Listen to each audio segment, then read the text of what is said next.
Welcome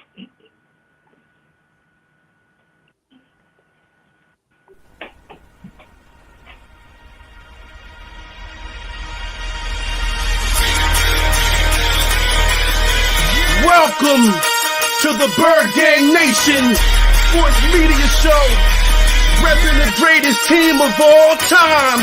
Let's go!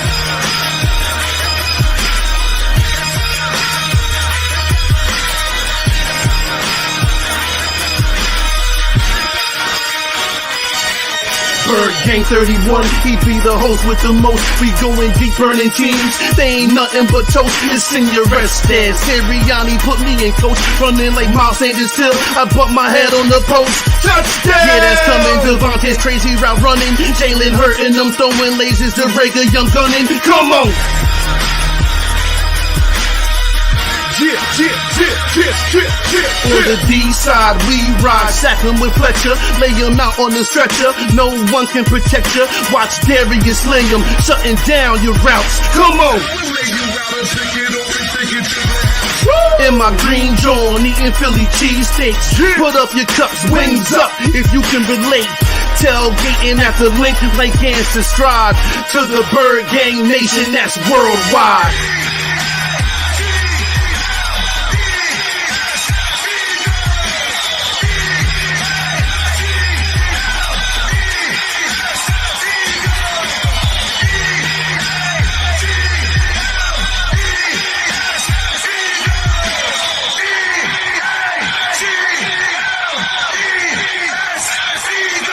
On Sundays, catch the pre and post game. Mondays is Birds on Broad Street with Philly Notion and Cool Cat the Man in Motion. And Wednesdays, the midweek special got you open with JC from Eagles Talk, hitting like B-Dog, baby.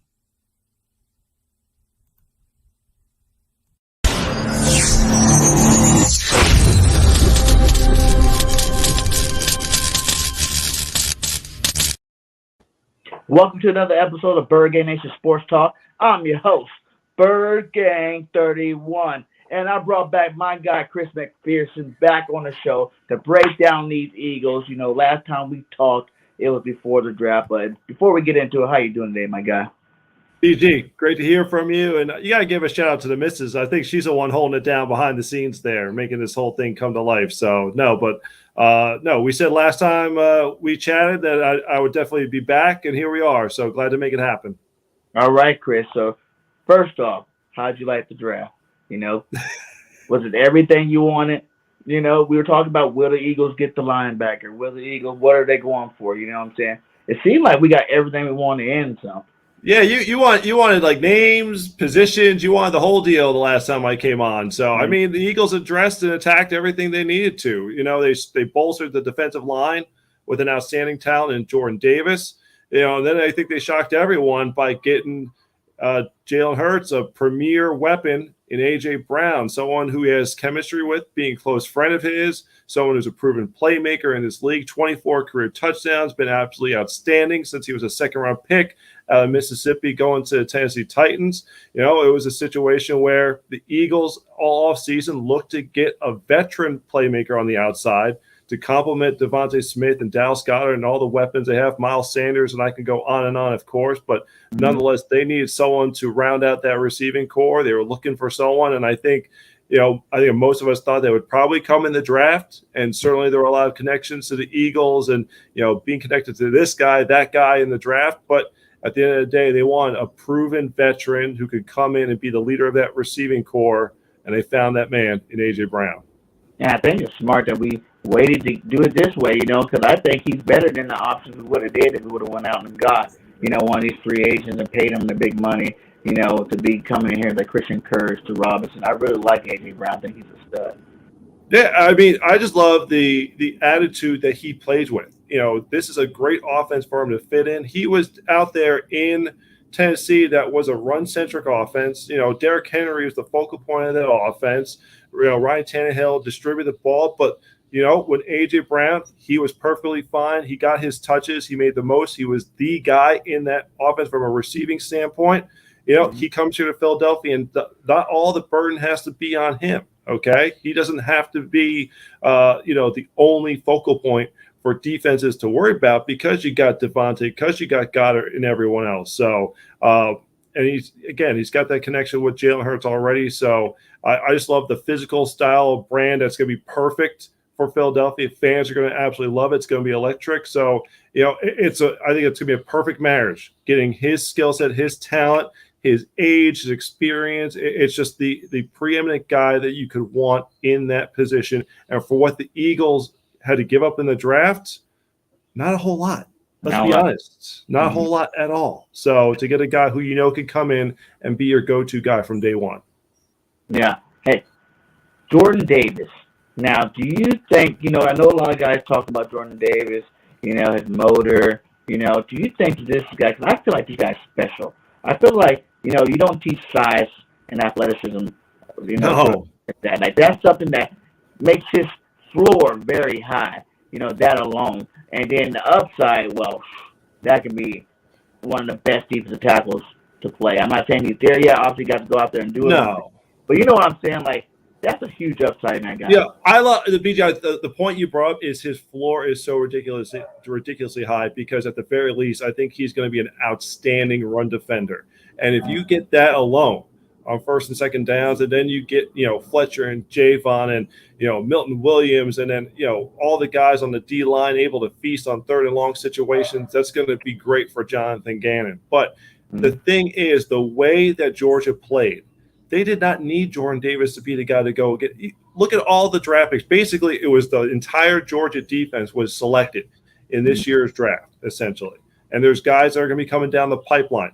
Kirby Smart and that defensive coaching staff, they just said, we need to rotate the guys in here, okay? We're blowing out teams. We're blowing out the Mississippis and Tennessees and Floridas. We don't need these guys to be playing 70, 80 snaps. We have not seen the best of Jordan Davis. So you have the absolutely rare size athleticism combo that you touched on.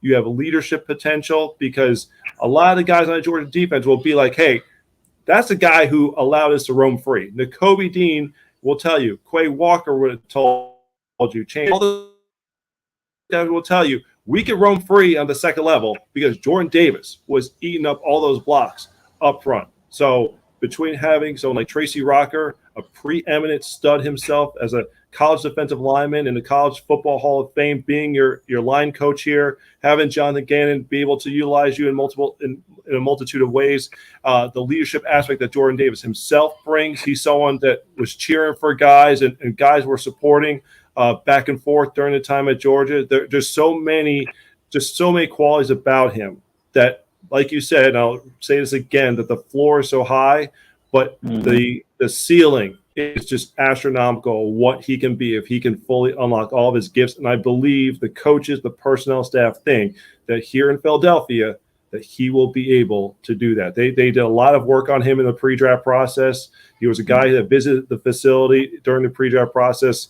They got to know him. They got to love him. They targeted him as someone that they wanted to come out of this draft with. They wanted an elite player, and they feel like they got one with Jordan Davis. Oh, yeah, man. That's a special cat, man. I can't wait to see what he does. And the beauty of it all, he doesn't have to be that guy that comes in and start with all the pressure of being like, oh, I got to be the instant best defensive tackle. You already got 2 Pro Bowlers in front of you, my guy. Sit back, learn, do your part when you need to come in, you know what I'm saying, and trying to chill out. And then even Milton Williams is a pretty good defensive tackle over there, too. So you don't have to, worry about coming in. It's kind of like being at Georgia all over again, where it's like, not needed to be Superman. We just want you to play your part, when you get over here.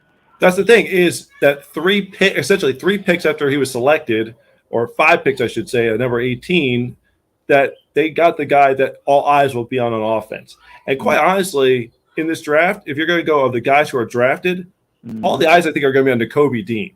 Okay, that's who all the fans would have been happy if he was a first-round pick, if he was a second-round pick, to land him in the 3rd round, to be he was the alpha male of the alpha males on that Georgia defense. And, obviously that's a position that, fans were looking for the team to address. They were looking for, a linebacker to come in and solidify that core. The Eagles obviously did work in free agency with Hassan Reddick, even though Hassan Reddick is, again, more of an edge rusher. Kaiser White brings a veteran presence to stabilize the force there. TJ Edwards is on the way up, but to have a a young guy on the rise and someone who absolutely book smart, football smarts are off the charts. I mean, I've heard coaches say that with Davis and Dean, it's like you're not going into the 101 level classes teaching them this defense. You're going in and doing the grad level stuff, the PhD stuff right off the top. So it's not even just the ability that these players bring.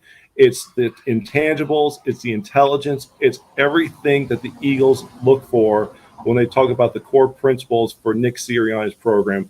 Both of these guys have that in spades and a whole lot more. Yeah, and I believe it's a huge chip on his shoulder now. You know, he thought he was going first round as well. You know, he's like, hey, I like you, Davis. You know what I'm saying? You're my boy and all, but I should be in the first round with you. I should have been.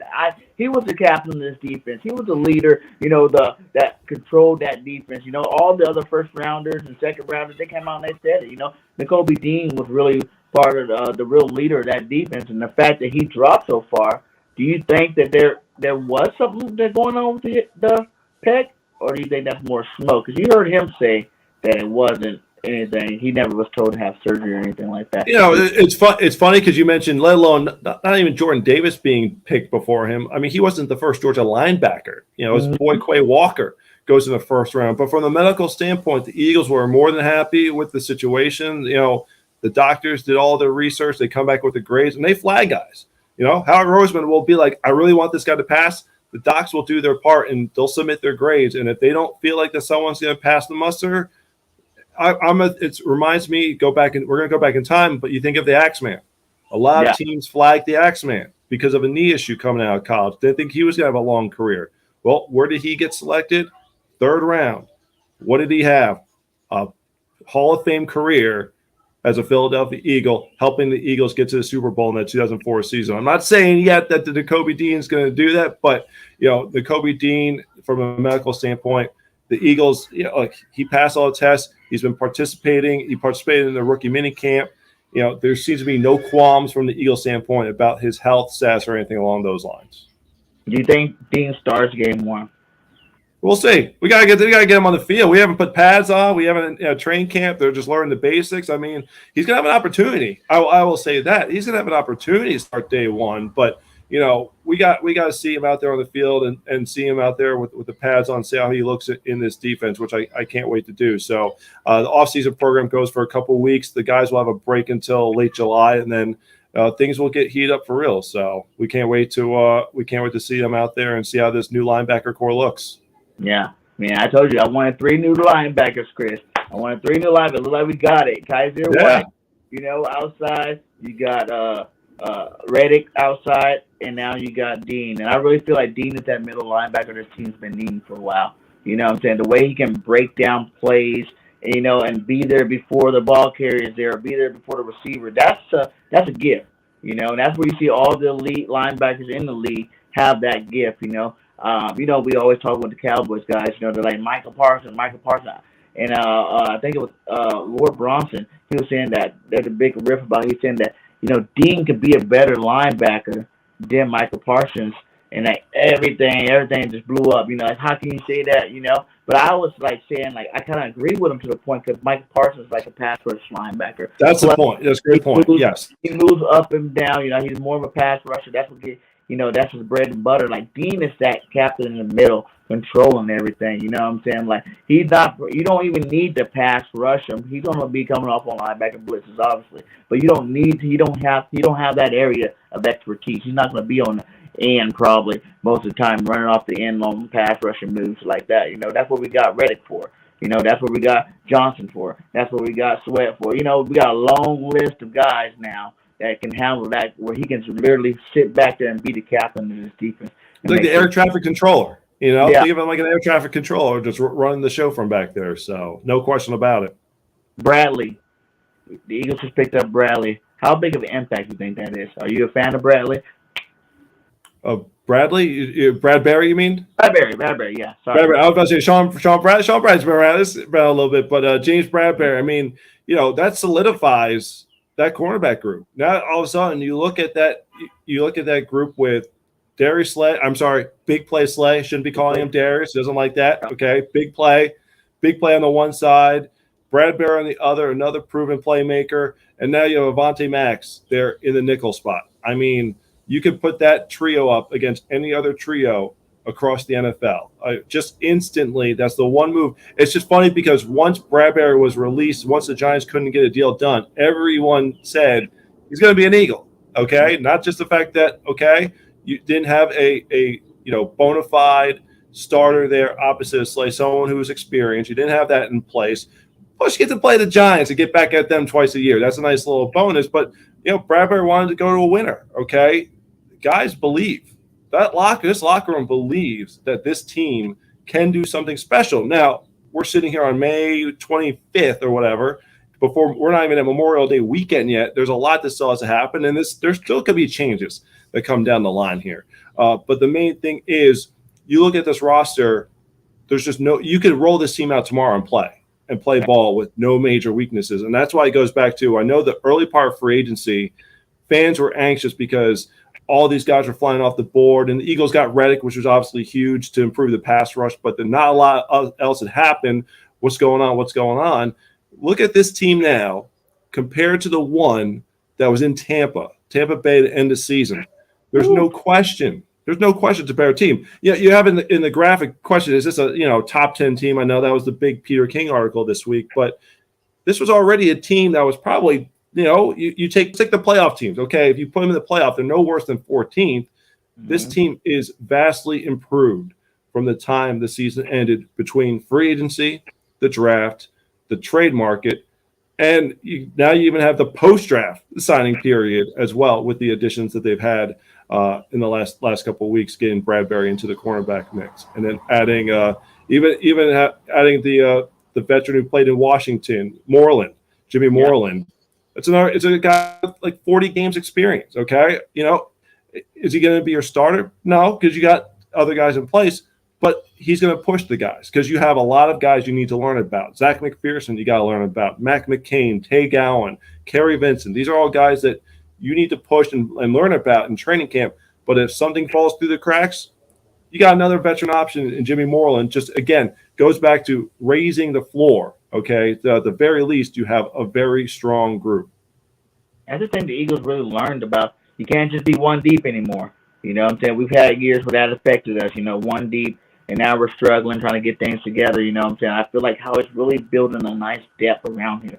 That's why I say offense, defense-wise, I feel like we're top 5 in both areas. When you start the trenches alone, we go too deep in offense and we go too deep in the defensive line easily. And these are like the backups can be starting at other places, you know what I'm saying? Like, they're that good of players, and then the experience from being in the same system 2 years in a row, I think that's a big thing that a lot of people aren't really looking at, especially in terms of guys like Jalen Hurts.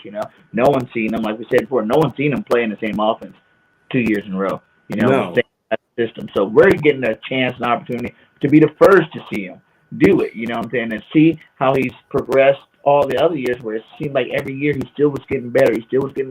New systems, getting better as a player, and to see that he's going to be having his friends around. They made the team really family orientated. You got a lot of familiar faces there. The tight end we drafted, I know he played with Jalen Hurts in college. The running back played with Jalen Hurts in college. So surround this team with a lot of talent, but a lot of familiar talent.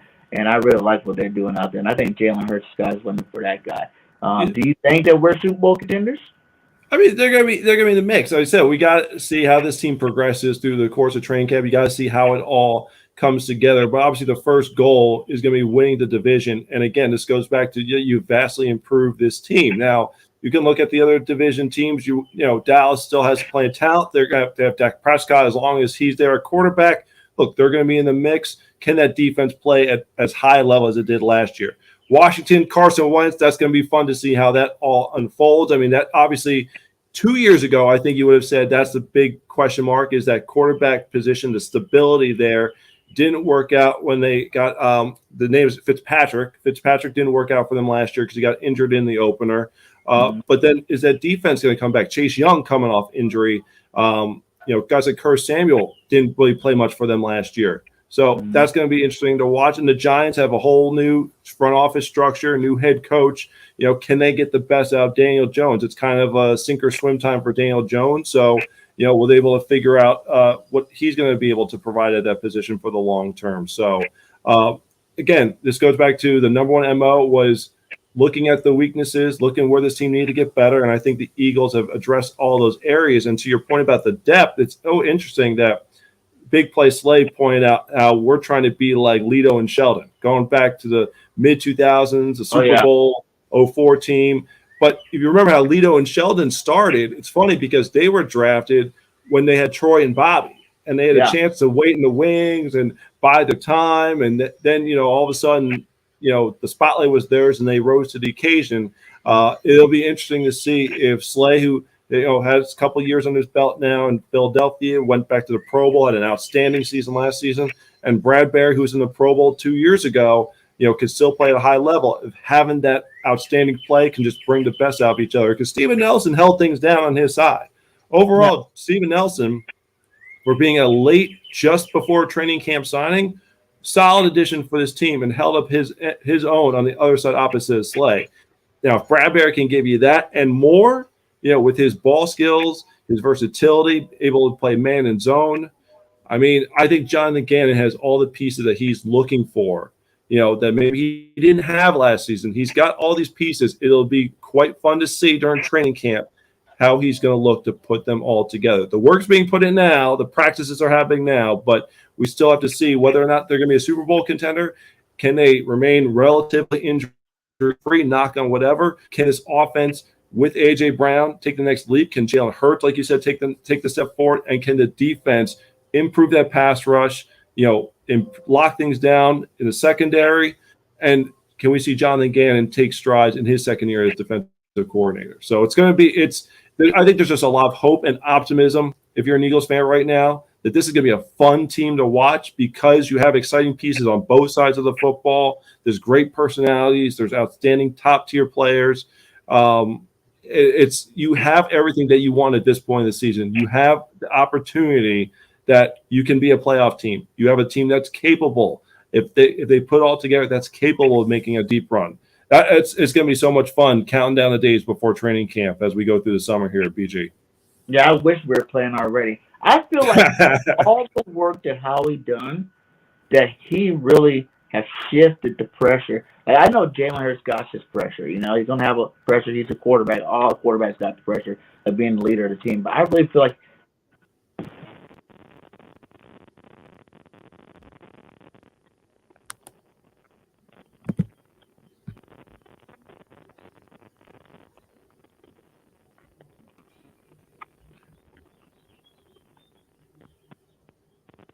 Yeah, I don't know. I don't know if the mic went out on your end or if it's something on my end or not. So, but I know you were talking about Jalen Hurts and what Howard Roseman has done in the offseason. And, Jalen Hurts being in the same scheme. You kind of touched on it before for back-to-back years.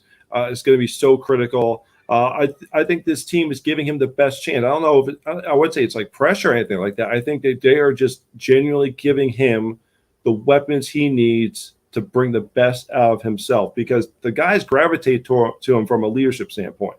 There's no question about that. He's improved at what we saw at Alabama, to what we saw at Oklahoma, to what we saw in the pre-draft process, to what we saw his rookie year, to what we saw last season. He's made strides all along the way. Okay, I think the talent is there. The arm strength is more than enough. He's got the running ability with his legs, okay, fully healthy. At that injury late in the season. He's fully back from that. That also gives you a floor as a quarterback when you know that you can get yourself out of trouble. He's got a top shelf offensive line. He's got the weapons around him. He's just in the best chance. That's all you can ask for, is having the best chance to succeed. That's all you want. Is if you're a young quarterback in this league, does this team build around me? And the Eagles have done that and a whole lot more. And by the way, also made that other side of the football instantly better, which will hopefully get you the football more to get you more chances to get in the end zone.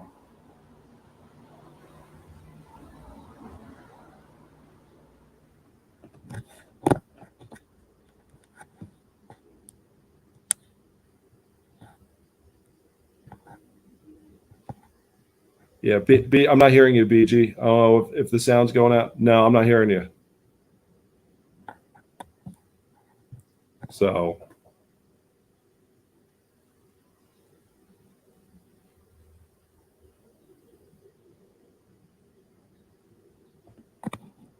No, I'm not. I hope it's not something on my end. So, but.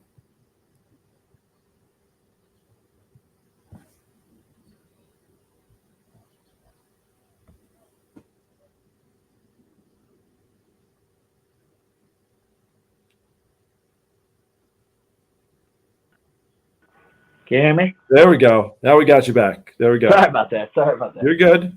What was I saying? What part did you hear? Any of it? None of it? I heard you said Howie and Jalen Hurts, and that was the last part of it. So I knew you were kind of going about Jalen Hurts there, but wasn't sure. Didn't catch the rest of it. So yeah, I was just saying, like, people don't realize, adding this defense is going to get him the ball back a lot more. He's going to have more opportunity to put up bigger numbers, like you were saying.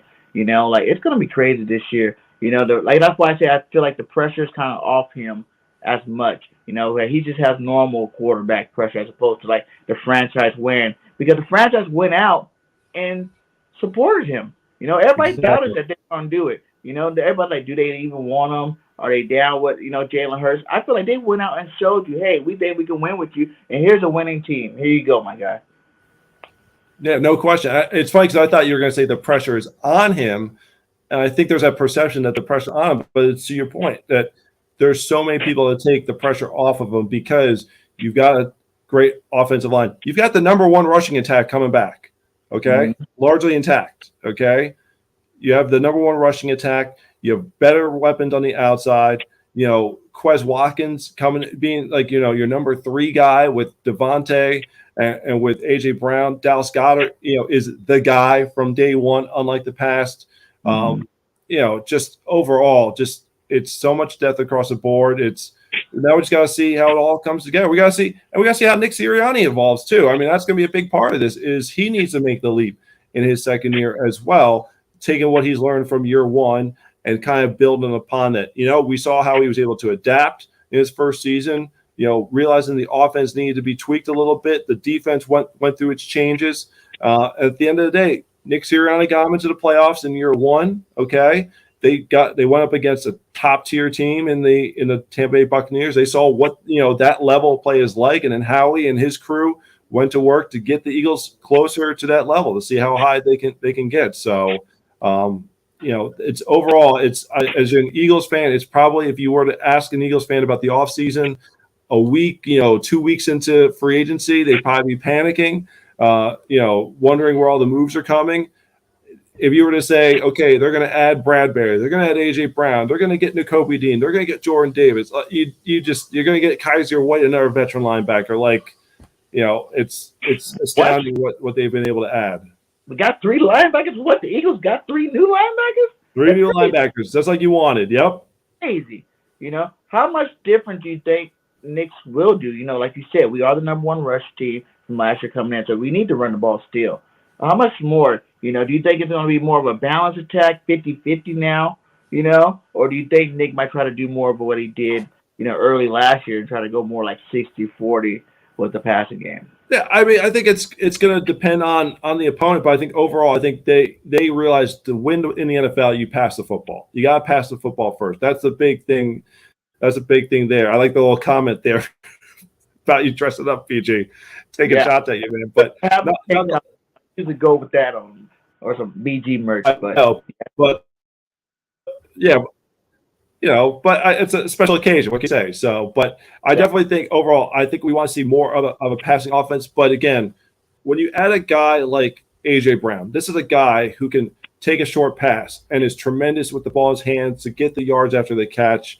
Dallas Goedert is outstanding with yards after the catch. I think that's the type of offense that he wants to see. It's not necessarily a better, more and more down the field passing, even though Jalen's capable of it and he has the weapons to do so. I think it's a lot of it's just rhythm and timing and getting rid of the ball quickly and get the ball to the guys in space so they can do their damage with the ball in the hand. So, I mean, I can't wait for the first time that A.J. Brown, takes a pass on the flat and carries 2 defenders with him for the first down, and he gets up and he's flexing. The crowd's going nuts at the link, and it's going to be an electric atmosphere to be able to take it all in. It's just something that's going to give the whole team. He's someone that the whole team can feed off of when you have moments like that. He got a question for you. He said, which 2022 Eagles opponent would be revenge game for the Eagles? Which games are prove-it games for the Eagles? Which non-division games are the most excited playing or excited paying attention to? First thing I got to do is I'm pulling up the schedule so I get everything in front of me. So, but I think, that litmus test is going to be your home opener right off the bat. Week 2 against Minnesota. That was a team that they were not able to do well against on the road. The last time they played at US Bank Stadium. This is a team with a veteran quarterback, new head coach, obviously Kevin O'Connell. But that's a veteran team in place that lost a lot of close games last season. It's one of those teams that if the ball bounces here and there, that's probably a playoff team last year. So I think that's going to be a big test. And then, you obviously you're going to get Carson Wentz in week 3. That's going to be a big time matchup. It's your first NFC East showdown. So we're talking about the other non-divisional games. There's so many good ones as I'm just scrolling through. But obviously the gauntlet is going to be. I'm looking from a non-division standpoint. You go into November and you have Colts, Packers, Titans in 3 weeks in a row. 3 teams that 2 of the 3 were in the playoffs. The other should have been in the playoffs, and the Colts made their changes at quarterback in the offseason. You're going against the 2-time reigning MVP, and the Titans are a tough team, and obviously that's going to be a big game for A.J. Brown, an emotional game for him. So that's the thing. There's so many good games on the schedule, but outside of the team, I know there's been much made about them playing teams come off short rest. I think the schedule from a home-away balance works out nicely for them. There's 5 primetime games, so certainly the NFL is thinking that the Eagles are going to be must-see TV this season. And that schedule is being tweaked up at the last minute. So I wonder if one of those games turned into a primetime game after the A.J. Brown and Jordan Davis and the Kobe Dean acquisitions. But nonetheless, though, it's an exciting schedule. Some great road trips on the calendar this year. You get the rematch with Arizona, the battle of the former Oklahoma quarterbacks there with Kyler Murray. And, that's a team that started off strong in the West last season. So every game is going to be a big test one way or another to see how they respond. But, up front, you get Detroit week 1. You want to make sure you take care of business like you did last season. And then you come home to a Monday night game against Kirk Cousins. So, it's a great chance to start off the season 2-0, and then you get your first NFC East game. So you just want to build that momentum going on because you're going to have that tough gamut later on with those 3 matchups, with division matchups, sandwiching those on top of it. Yeah, and I'm not saying we're going, undefeated or nothing, but I feel like this year, last year at the beginning of the season, there was some games you kind of knew, we could struggle with early. You know what I'm saying? We're like, hey, if we can make it out of the first 6 games, 3-3, that's a good start because our schedule gets easier. But with this schedule and our new roster that we have, like you said, we got to put it out there on the field. I really feel like there's not that many games that we can't be in or favored to win this year. I'll say it that way. Your divisional games, you watch out for because divisional games, anything can happen. Records don't matter. Teams don't matter. Just whoever wins that game. But other than that, outside of that, the rest of this schedule looks pretty favorable for the Philadelphia Eagles. The thing is that we'll look at this. We're looking at the schedule again before Memorial Day, and player X is injured. This happens, that. You don't know which team. Even the team you're going to see in week 1 or 2 is not going to be the team that you're going to see in week 14, 15. The teams are going to change. You look at the Eagles, in week 1, week 2 of the season when they, played Atlanta, played San Francisco. That wasn't the same team that we saw at the end of the season. It's not even just the opposition, just the schemes and what they were doing on both sides of the football.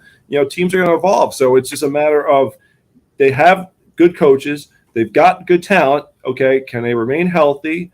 And can they adjust and evolve like they did this past year over the course of this upcoming season? So as long as they stay healthy, though, this roster will be in there to compete in every single game. I don't think there's any question about that. So it's just a matter of which teams now. What will you see when you see? Okay, we play the Packers in November. What Packers team are you playing in November? Is it an Aaron Rodgers, led team that's on the march that's been phenomenal in the regular season under LaFleur, or are they going to have a key injury or something happen, or what have you, that the team that we think we're going to see today is not going to be what they end up getting in that week? Yeah, hey, I agree with all that, man. Hey, thanks, man. Right before I get you out of here, I wanted to ask you: do you think the Eagles can win it? Will win? I'm not going to ask you. I'm just, in that aspect. I'm saying, do you think the Eagles will win the division championship? Like, I won't. They can. Again, it's. I know it's the same answer, but they can. That's the thing. It's the same thing. Everything's the same situation. They're a vastly improved team from last year. Okay, they finished second in the division last year. They've made inroads on the Cowboys. They've got to go get it done now. You got to beat the defending champs. No, we all know the stat that no team has repeated since the Eagles did from 01 to 04, but they've got to go out and take care of business on the field. So there's no question that they've gotten closer to the level that they need to get to be division champions. So now they just got to put it all together. But definitely they're going to be in the mix this season. So barring whatever circumstances, I'm not going to jinx or say anything bad, but the team's had pretty good health the last couple of years. They've got infusion of young talent. They've got young guys that have made big contributions early on. They've got battle-tested veterans now. Everything's in place for this team to do well. They just now got to go out there. Again, go back to Nick's got to take the next step. Jalen's got to take the next step. The defense has to take the next step. If it all comes together, it's going to be a fun ride through the course of the season, BG. All right, you knew I was trying to get you to come out and do it. I know. Come on now. Trying to get you, Chris. I want to hear yes, BG. We're going to win this year, baby. But I understand. Hey, thanks again for coming on, man. I know we got to get you out of here. But, hey, let everybody know where they can find you out and what you're going to be up to here, my guy. Yeah, PhiladelphiaEagles.com. Download the Eagles mobile app for breaking news, all the latest coverage, videos, features, exclusive content. I'm on Twitter at CMAC Eagles. A lot of time I'm just kind of, promoting the stuff that we're putting out there. Our social media team, led by Julie Bakanskas, does a phenomenal job. So just make sure you're following us on all the channels. And I'm sure if you're listening to BG, if you're watching this, you probably already are. So just make sure you're checking us out wherever you can get your podcast, video content, the whole nine. So, but again, you're here on YouTube, you're watching this now, you're probably checking out our stuff over on the Eagles YouTube channel as well. So we appreciate all the love. BG, thanks for having me on as always. We'll definitely do it again soon. Bye. And thank you guys for coming by. Make sure you hit that like, subscribe to all channels. Fly, Eagles, fly. Till next time, we out. Peace.